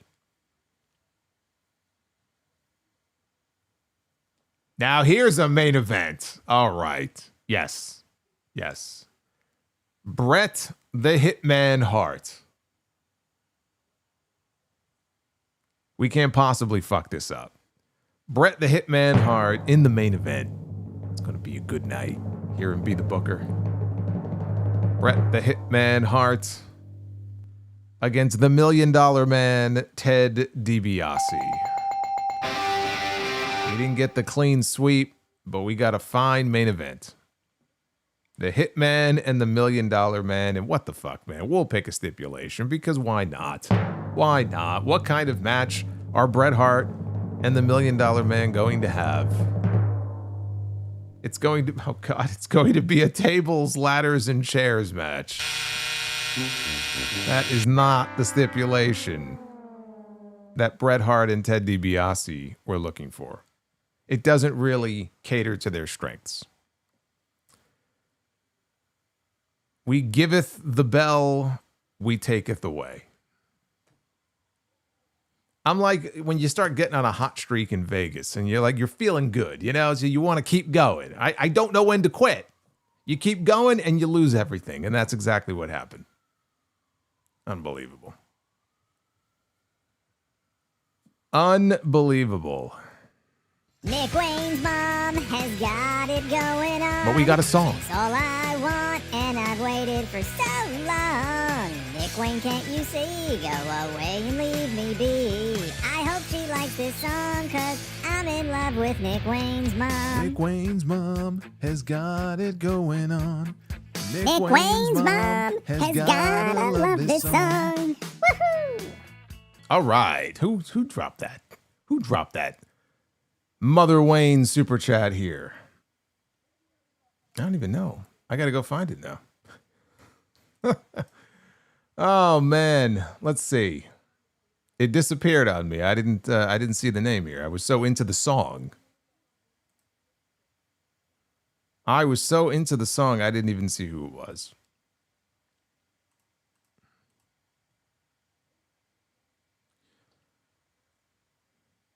Actually, I think that was from, that might have been from earlier because I had these paused for a while. Let me see here. Who was that? Somebody in the chat, remind me.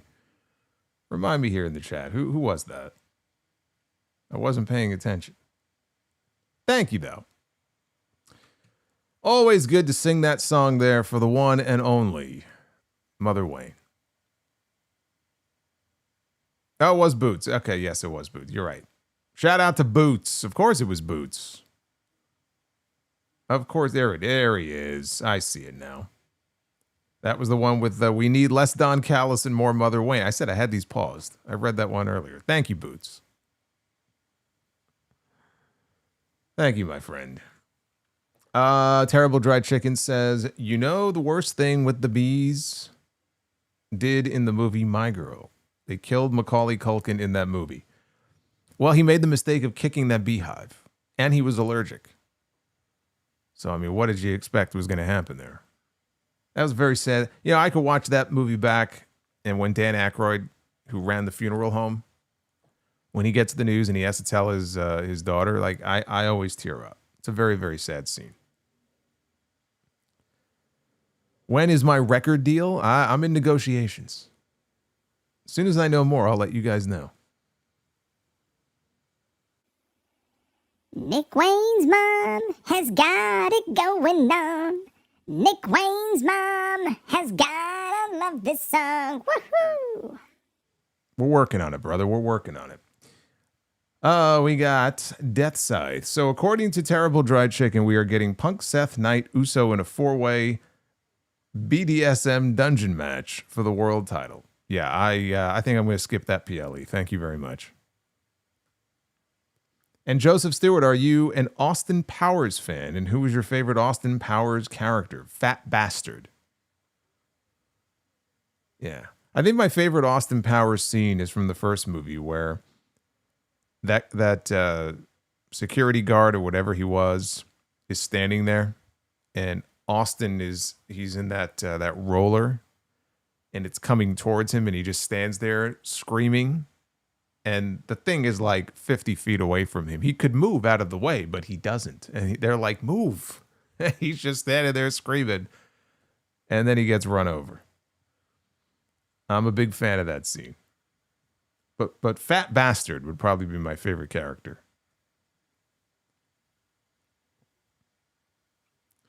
That's what Toni Storm said to Mercedes in that tag match on Dynamite the other night. She was like, get in my belly.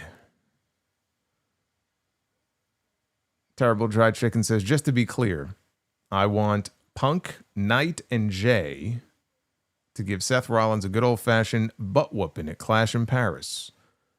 No heat on you, Death Scythe. What kind of butt whooping are you talking about here? I think that's the question. Retro KOH, Solo, you sound like Yoshi when you say woohoo with that voice.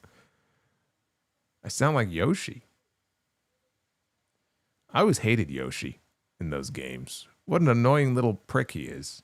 And every time I would like accidentally hit a button and jump out of him, he runs away from me and then he runs off a cliff like a fucking idiot. Fuck Yoshi. Useless character. One of the most useless character in that game is Yoshi. Base Beerus with the $2. Your stones are so cold. Bret Hart to Steve Austin. Yeah. That's a famous episode of Raw, man. Your stones are so cold. You don't got the guts to come out here. Followed, of course, by Sid coming out and saying, and Bret's like, you know it, and I know it. I should be the champion. And Sid's like, I don't know shit, crybaby. I'm like, there's an evergreen quote. Just Sid saying, I don't know shit. Well, it's like when Sid on Nitro said, I have half the brain that you do. Oh, they don't make wrestling promos the way they used to. They really don't.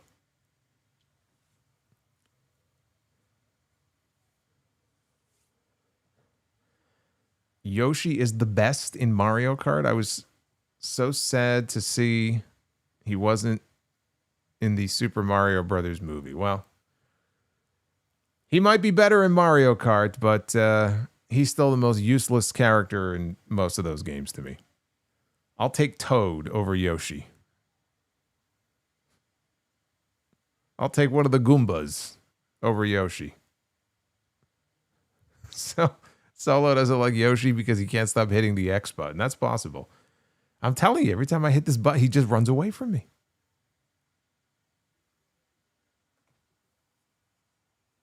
Toad is actually very... I'll tell you what, Toad in Mario Kart has got some speed. I don't know why people are hating on Toad. Lakers Pats, the media doesn't have you in their NYC mayor poll.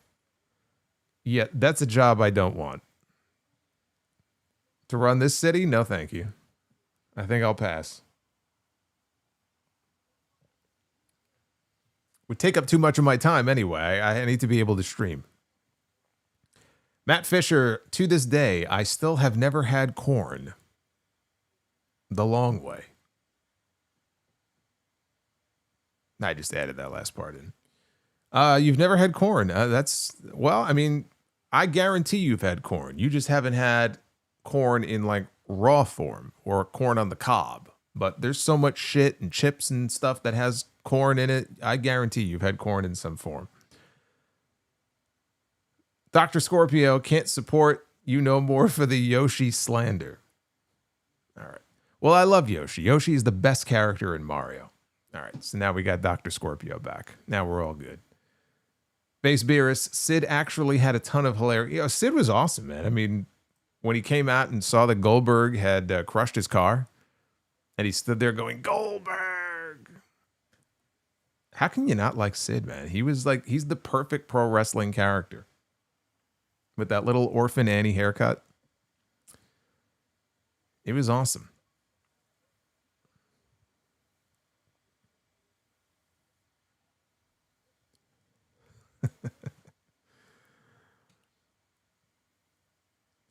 They teased Yoshi for the next Mario movie, and Todd was my dude. Todd? Who's Todd? Who the fuck is Todd? You mean Toad? Is that Toad's name, Todd? Todd was my dude in Mario Kart 64. Who the fuck is Todd? I can't get behind a character named Todd. I'm sorry.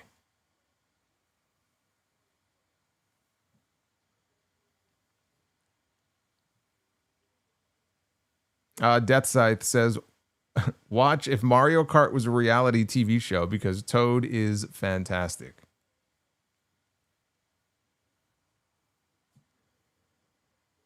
Furious Nation. Todd is Toad's brother. Todd the Toad. I think we just named Toad. Todd the Toad. I think we just figured it out. Oh, man. Lakers Pats. Thank you again for that one before. Furious Nation. Also, Solo sending my condolences to JD regarding his grandmother. Thinking of him today.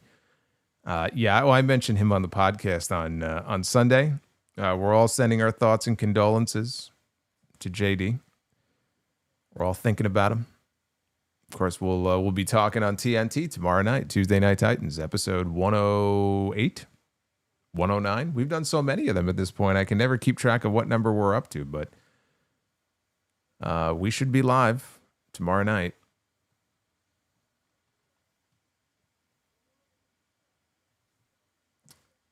Matt Fisher says, no, LOL, Austin Powers corn. I didn't know what you meant. Corn on your foot. Like, what are you talking about here? Dr. Scorpio says, nah, I'm not fickle like wrestling fans. Good. Good. They are very fickle. We're a fickle bunch. Terrible Dried Chicken. Yoshi will eat you up in Super Smash Brothers and turn you into an egg. Not me. I've never played Super Smash Brothers. Death Scythe, it's on YouTube. There's 2 parts. What? What are you talking about? Oh, okay. I thought you were presenting me with some scenario, like if Mario Kart was a reality TV show. That's an actual thing on YouTube? If Mario Kart was a reality TV show? Oh, I have to check this out. Well, I'm definitely going to check that out. I thought you were just making that up. Base Beerus says Yoshi Toad Stew. And Terrible Dried Chicken, Xia Li against Hikaru Shida. Stokely Hathaway as the referee. Yeah, it's still not a Tony Khan dream match, though. Not even the original 64. Dude, I didn't have N64. How could I play it? I never had N64.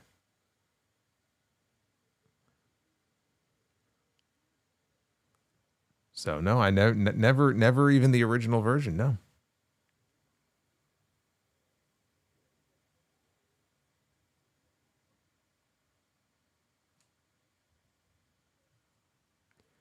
So as I said, Death Scythe. Yes, it's great. You won't regret it. I can't wait to check this out. Is it like a whole, he said it's 2 parts. I was going to say, is it like a whole series of videos? I will check that out. Did I ever have Dreamcast? No. Never had Dreamcast. Didn't have N64. Didn't have 32X or... I had the main ones. I had the, Nintendo, Super Nintendo, Genesis, PlayStation. I had those. Game Boy, Game Gear.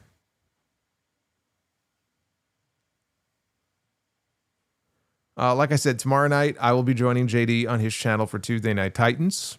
Wednesday night, back here for the Dynamite post show. Friday is SmackDown. I haven't even checked to see if it's if I can watch it earlier with my VPN or if it's just going to be the usual time. I'll keep you guys posted about that on social media. If I can watch it earlier, I will go live around 8 o'clock. Otherwise, I'll go live at 10:30 as usual on Friday. And then next Sunday is Clash in Paris. Clash at the Castle in Paris. That's a 2 p.m. Eastern start time, but it'll be the same 8 p.m., just like tonight, 8 o'clock, Sunday night, which means the podcast is going up a day early again. That'll be on Saturday. So just to give you an update on the schedule and how things are looking. And then Raw next Monday is in Paris, and that's a 2 o'clock start time. So we'll be doing another 8 p.m. start for the Raw review next week. And I think after that, everything is back to normal. Aman, have a good night, man. I think after that, everything is back to normal. So that's the way the schedule is looking at right now. Dr. Scorpio says, congrats to Tony Storm on being AEW and TNA Women's Champion. Bears a striking resemblance, to Ash by Elegance. I can't believe that. I hadn't even realized that they put the TNA Knockouts title on Dana Brooke. So JC Jane is no longer a dual champion anymore. Ash by Elegance is the TNA Knockouts champion. Richie says 2 p.m. Friday Night SmackDown. Is that the case? Is that on Friday? Actually, let me check. Let me check real quick. I got my Express VPN on my phone as well. I told you, man. I have it on every device. I pay good money for this. Let me check. I'm gonna check Netflix. Log into an Irish server. And let's see what Netflix says when I bring up SmackDown. Oh, wait, there it is. It says live on Friday at 7 p.m. GMT +1. What the fuck is GMT +1? Is that 2 p.m. Eastern? Okay. Well, it looks like I might be able to watch SmackDown earlier on Friday, which I will be doing if I can. I don't know. This says I can watch it live Friday, 7 p.m. GMT +1. Let me see here. GMT +1 to EST. Here's the converter. I got to use my converter. Okay, 7 p.m. 7 p.m. is 2 p.m. All right, there you go. Cool. So we're in business. Then that's what I'll do. We'll go live probably 8 p.m. on Friday for the SmackDown review. That way, the other thing I love about the earlier streams, we have some international people who usually, it's just too late where they are to come on the usual streams. So we sometimes get people who can't make the regular streams who get to be a part of these. So I think that's pretty cool. Anyway, now you know. Go back and check out the Forbidden Door review if you didn't see it. We had some interesting times on there. Timothy, oh my God. Look, there's Vince McMahon, everybody. There he is. There's Vince. Hello, Dr. Gordon. I'd like to play a game. I will never work for the WWE again. Because I'm a sick freak. But I'd like to play a game. Dr. Gordon. Fucking weirdo. Timothy White, what is the history with the artwork behind you? The artwork behind me is by an artist named Nick Fluke, I believe, Flook. And I mean, there's no major history behind it. I just really liked the piece. So you can kind of see it from here. It's a bunch of trees in a forest, and each tree has, you could see some of the colors, you know, green, red, blue. It's like a door. And then there's a little person, I think it's like an astronaut, walking through the forest, and you're just kind of wondering which door, if any, is he going to choose. It just looked really cool, and it made me kind of stop and think when I first saw it. I said, I want that. And actually, a lot of his artwork has like an astronaut, like Astronaut Man in it. So that's it. Very simple. I had something up there previously. I got tired of it. I said, I want something new. I found this. I said, this is it right here. So that was it. But thank you, Timothy. Sounded like Dr. Claw. Dr. Claw.